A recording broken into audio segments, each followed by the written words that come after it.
Bonjour, un mois jour pour jour après l'élection de Syriza, que penser de l'entrée en scène européenne du nouveau gouvernement grec? À peine élus, les dirigeants du parti de gauche radicale ont été confrontés à leurs homologues de la zone euro qui sont aussi leurs créanciers. Pour quels résultats? La Grèce est-elle déjà rentrée dans le rang? A-t-elle au contraire bien défendu ses positions anti-austérité? Son action dans les prochains mois peut-elle vraiment servir de catalyseur pour infléchir la politique européenne, comme le souhaite une partie de la gauche? Et si oui, ce sera avec quel soutien? Ce sont ces questions que l'on se pose aujourd'hui dans le temps de l'Europe. Le temps de l'Europe. Antoine Lereux. Et je reçois aujourd'hui Guillaume Balas. Bonjour. Bonjour. Eurodéputé socialiste, vous êtes également secrétaire général et porte-parole du courant Un Monde d'Avant, situé à l'aile gauche du PS, proche de Benoît Hamon, proche de ceux qu'on appelle les frondeurs. Il y a un mois, vous participiez à un meeting de soutien à Syriza. Vous nous direz ce que vous avez retenu des premiers mois au pouvoir de Syriza.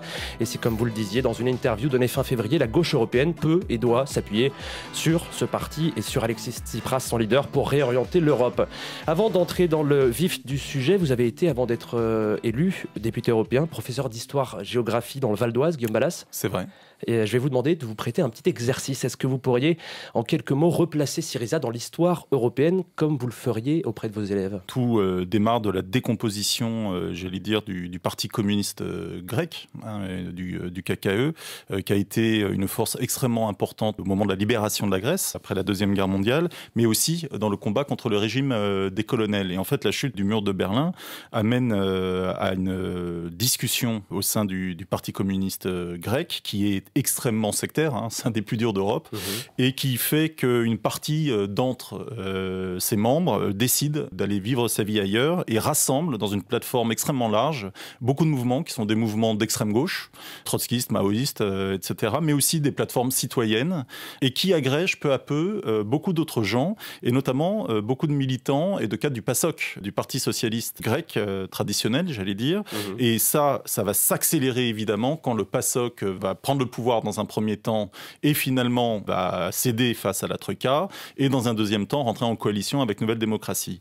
Et donc on pourrait dire que Syriza est un patchwork de l'ensemble de la gauche politique mais aussi de la gauche sociale grecque. C'est pas, contrairement à ce qu'on pourrait penser, un parti qui est un parti centralisé, c'est un parti qui est une coalition. Guillaume Balas, hier, mardi 24 février, la Grèce a présenté à l'Eurogroupe une série de mesures qu'elle s'engage à mettre en œuvre en échange de la poursuite pour 4 mois d'un programme d'assistance qui était censé s'arrêter ce samedi. Les ministres de la zone euro ont donné leur accord. C'est évidemment un grand soulagement pour le pays. D'après certaines sources européennes, on a même évité le Grexit, une sortie de la zone euro de très très peu. Mais l'Eurogroupe n'a pas fait à la Grèce un chèque en blanc. Les dirigeants de Syriza ont dû faire d'importantes concessions. Ils souhaitaient un simple plan relais sans engagement de réforme. Ils devront poursuivre le plan engagé avec un peu plus de flexibilité. Alors cet accord qui est une première étape, il faut le préciser, c'est un bon accord d'après vous, un compromis honnête? Alors à mon avis, il faut regarder les choses, on peut regarder les choses de deux manières. Soit on regarde cela sur le court terme. Et moi j'étais effaré des réactions de ceux qui n'attendent qu'une seule chose, c'est que Syriza échoue, qui se sont félicités, j'allais dire, de la défaite de Syriza, de la preuve que tout cela n'avait pas marché, qu'ils avaient fait des fausses promesses, etc.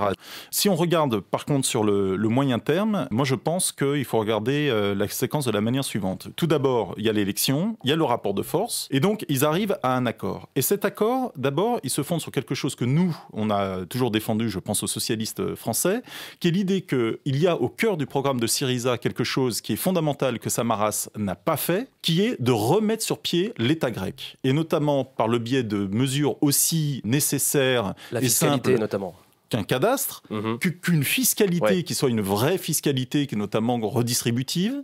Et ça, c'était dans le programme de Syriza, et c'est quelque chose qui a été validé, je crois, qui est très important. Deuxième élément, les mesures d'urgence sociale sont également validées, et ça, c'est important. Il a quand même beaucoup lâché, Alexis Tsipras. Alors attendez, dans la lettre qui a été envoyée hier. Attendez, il faut regarder deux choses. Dans les mesures il y a les mesures d'urgence et il y a les mesures sociales. C'est pas la même chose. Les mesures d'urgence, qui sont notamment les mesures d'urgence qui dit être humanitaires, celles-là, elles sont conservées. Elles vont être ciblées, il faudra regarder exactement comment, c'est encore un peu flou.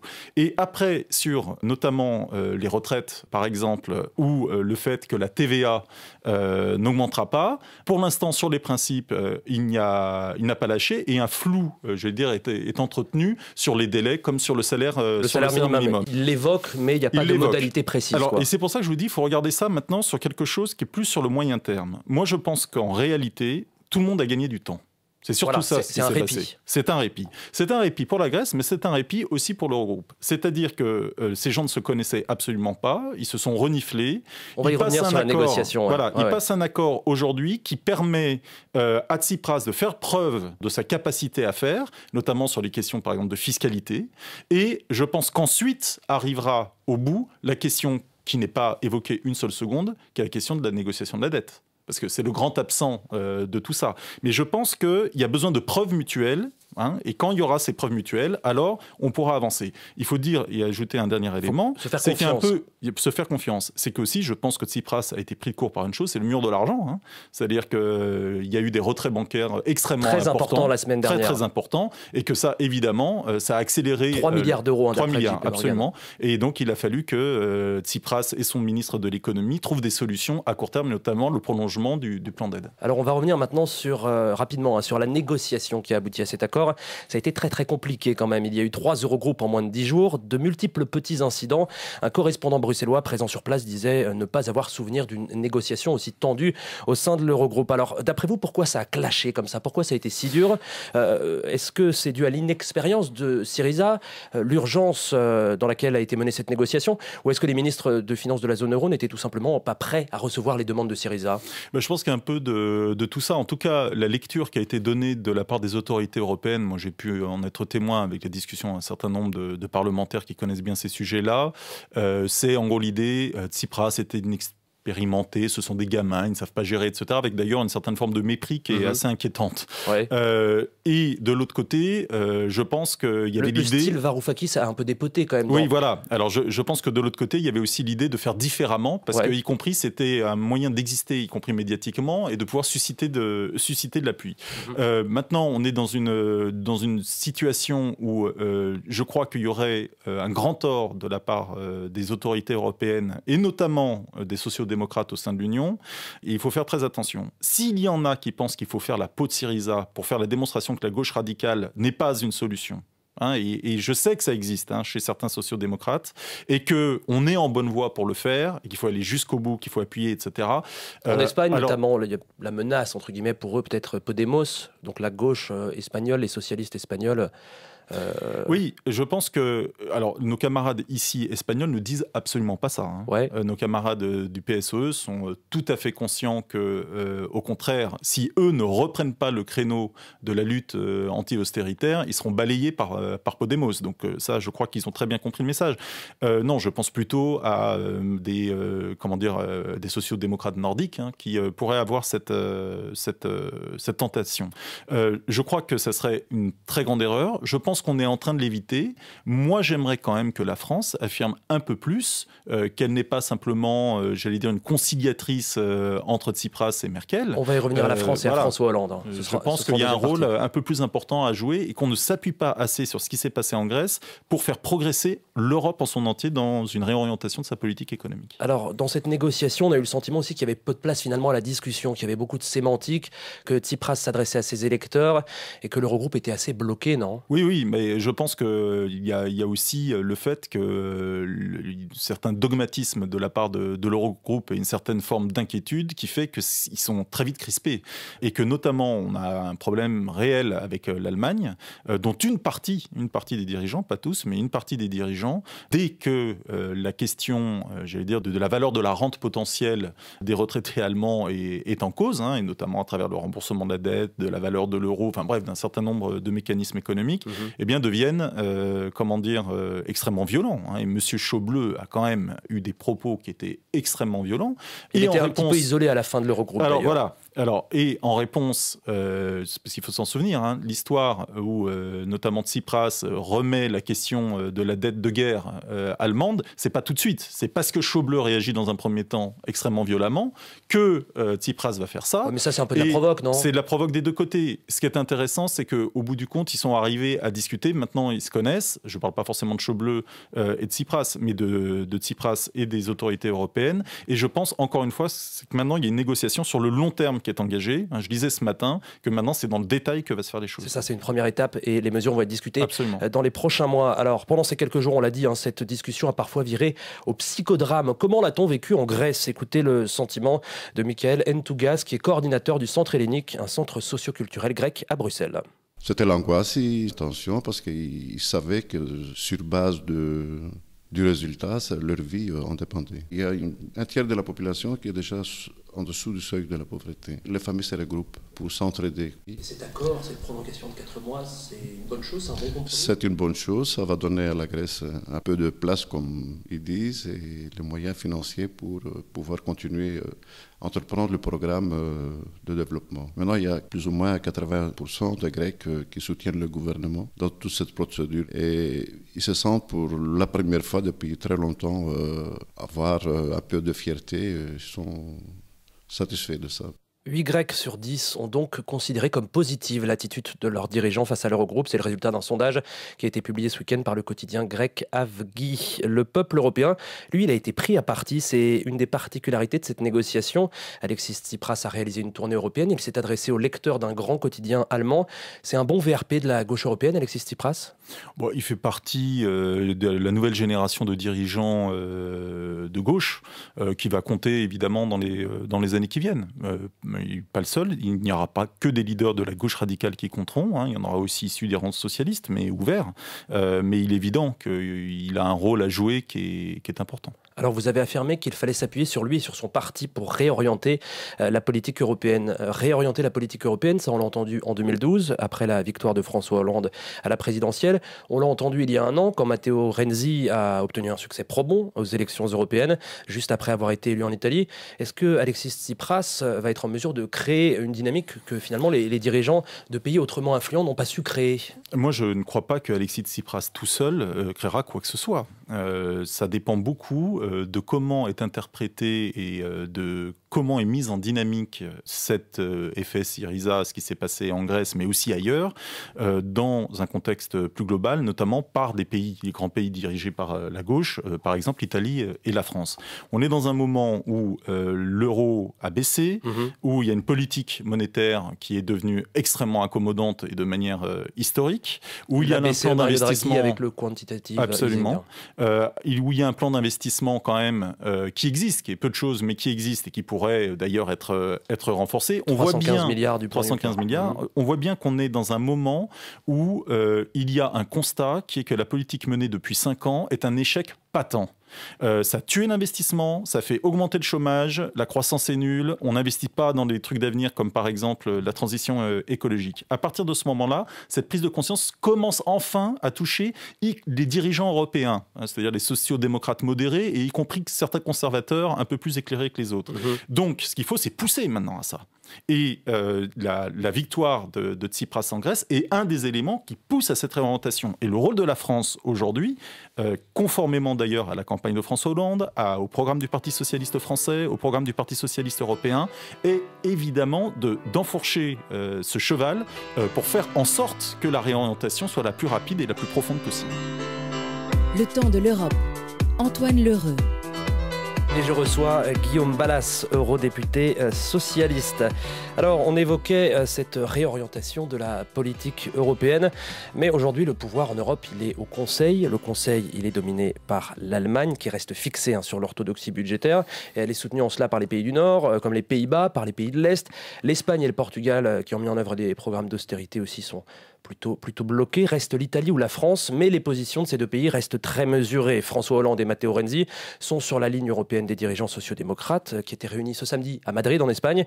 Ils reconnaissent que l'austérité n'a pas marché, vous le disiez, mais ils parlent aussi de responsabilité. Alors vous avez dit, dans sa politique européenne, François Hollande, il a déçu tout le monde. Est-ce que finalement, la solution, elle ne viendrait pas de la politique intérieure française? Vous êtes proche de ceux qu'on appelle en France communément les frondeurs. L'un des 3 piliers du courant auquel vous appartenez, c'est, je cite, de mettre des restrictions au libre-échange au niveau européen. Comment peser en France, via ce courant, sur la politique européenne de François Hollande? Je Je pense que d'abord, le travail au Parlement européen, au sein de la délégation des socialistes français, est extrêmement important. C'est-à-dire que si nous restons simplement focalisés sur la politique franco-française, on n'arrivera pas à faire évoluer les choses en Europe. Et moi, je regrette d'ailleurs profondément que la France ne soit pas investie sur la question européenne de manière globale.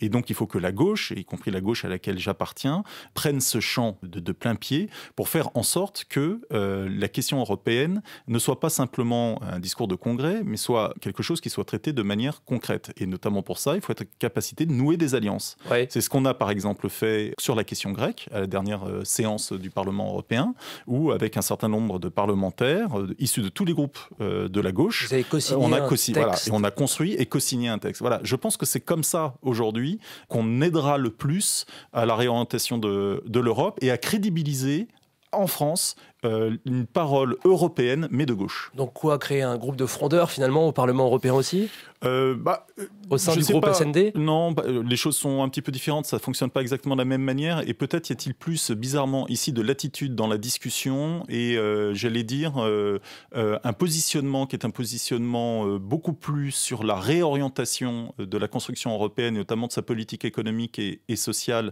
au sein du groupe SND, que parfois en France. C'est-à-dire que, bizarrement, souvent ce que nous disons en France est moins bien entendu que dans le groupe SND, ici, au Parlement, et donc non, je ne crois pas qu'il y ait, j'allais dire, une fraction à organiser ou quoi que ce soit, pas du tout. Je pense qu'au contraire, il faut être dans la discussion libre. Après, il faut savoir assumer ses positions. Et moi, par exemple, avec d'autres, nous n'avons pas voté pour la commission Juncker. Alors, dans ce dossier de la dette grecque, quelle est la suite maintenant? Sur le fond, rien n'est réglé.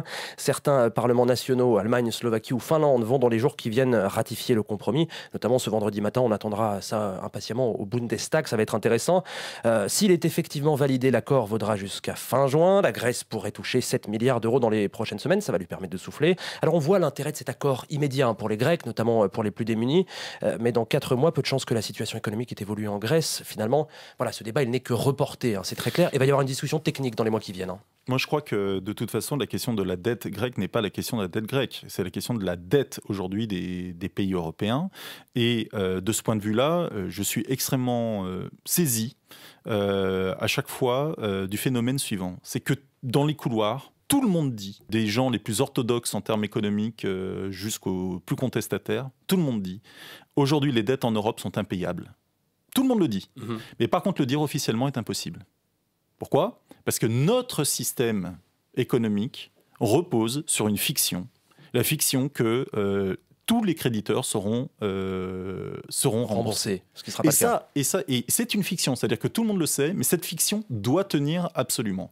Je pense qu'il est temps, au contraire, d'être raisonnable et rationnel, d'arrêter avec les fictions qui ne servent à rien, et de regarder globalement aujourd'hui l'état d'endettement des pays européens, et encore une fois, pas simplement de la Grèce. Il y a l'Espagne, le Portugal, l'Italie, qui a une dette extrêmement importante, la France, d'autres, et de regarder comment aujourd'hui on pourrait restructurer ces dettes pour permettre justement de l'investissement qui nous manque. Parce que c'est ça le problème.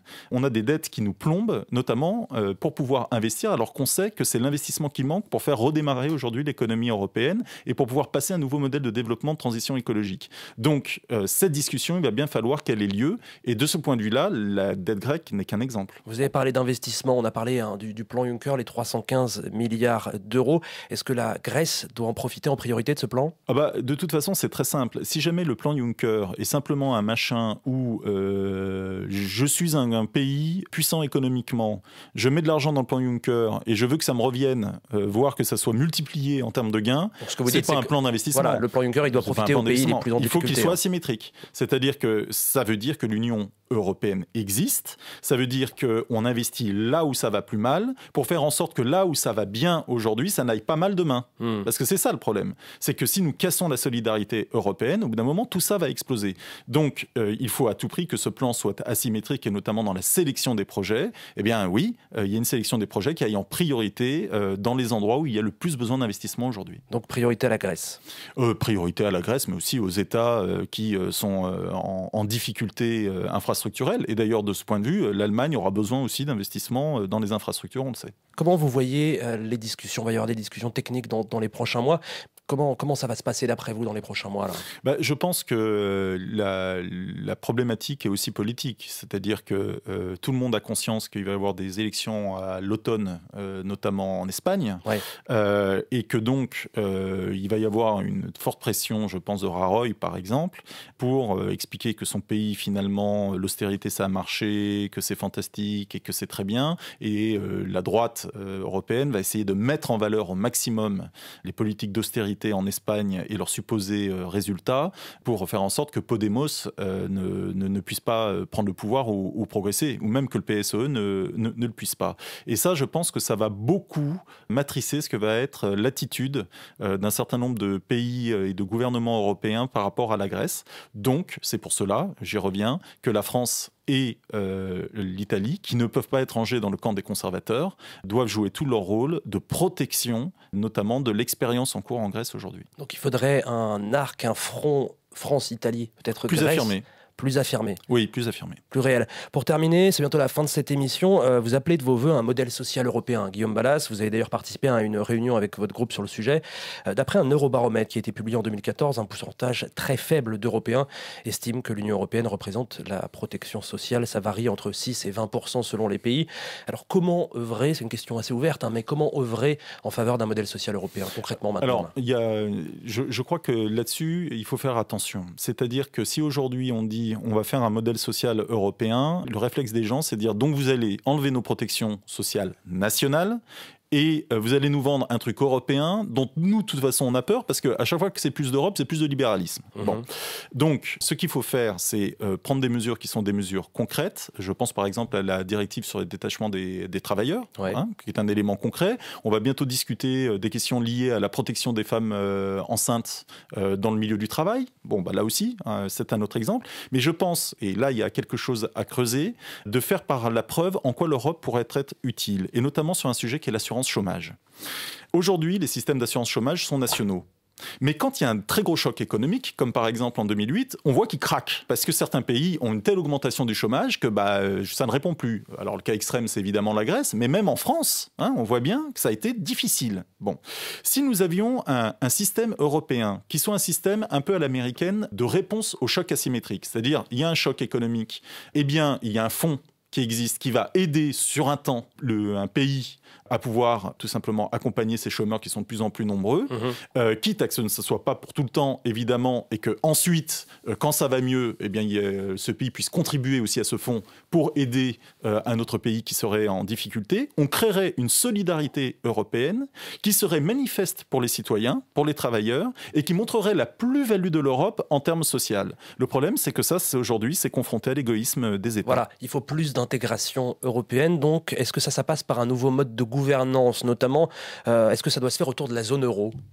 Alors, je suis assez convaincu de deux choses. La première, c'est que la zone euro aujourd'hui ne répond pas à sa mission et que vous ne pouvez pas avoir une monnaie unique si vous n'avez pas un instrument qui est un instrument étatique qui redistribue aussi la richesse créée. C'est-à-dire que c'est le gros problème. C'est qu'avoir une monnaie unique, ça favorise les zones qui sont déjà riches. Et c'est pour ça notamment que l'Allemagne a capitalisé avec la monnaie unique. Pourquoi ? Parce qu'il n'y avait pas de redistribution sur les territoires suffisante de la richesse créée. Et donc oui, il faudra, j'allais dire, un mode opératoire, un exécutif, une forme d'État qui existe au niveau de la zone euro. Mais il ne faut pas casser le reste. Et je pense notamment au Royaume-Uni. Moi, je fais partie de ceux qui seraient très tristes que le Royaume-Uni quitte l'Union européenne. Guillaume Balas, merci beaucoup. Vous étiez mon invité aujourd'hui dans Le Temps de l'Europe. Rendez-vous dans 15 jours pour un nouveau numéro. À très bientôt.